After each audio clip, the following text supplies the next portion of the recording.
নমস্কার দর্শক বন্ধুরা, আজকে আমি শেয়ার করবো আপনাদের বাটা মাছের একটা সুন্দর রেসিপি। বাটা মাছের তেল ঝাল, একদম নতুনত্ব এই রেসিপিটি অবশ্যই বাড়িতে একবার ট্রাই করবেন। প্রথমে আমি নুন হলুদ মাখিয়ে বাটা মাছগুলো গোটা গোটা ভেজে নেব ভালোভাবে।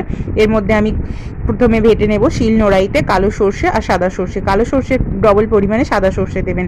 এবার আপনারা চাইলে কিন্তু অবশ্যই মিক্সিতে পেস্ট করে নিতে পারেন। ভালোভাবে সর্ষেটা ছেঁকে নেব যাতে খোসাটা বাদ দিয়ে দেওয়া যায়, আর ভিতরে ওই জলটা কিন্তু আমি রান্নায় ব্যবহার করব।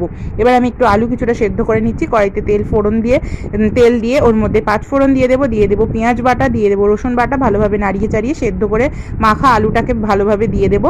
ওর মধ্যে দিয়ে দেবো এবারে হলুদ গুঁড়ো, লঙ্কার গুঁড়ো, জিরের গুঁড়ো আর পরিমাণ মতো নুন দিয়ে সর্ষেটা দিয়ে জলটা দিয়ে ভালোভাবে কষিয়ে নেব। নিয়ে এটাকে ফুটতে শুরু করলে এর মধ্যে আমি দিয়ে দেবো ভাজা মাছগুলো। আর নামানোর আগে একটুখানি সর্ষের তেল দিয়ে ভালোভাবে মাছগুলো ফুটিয়ে নামিয়ে নেব।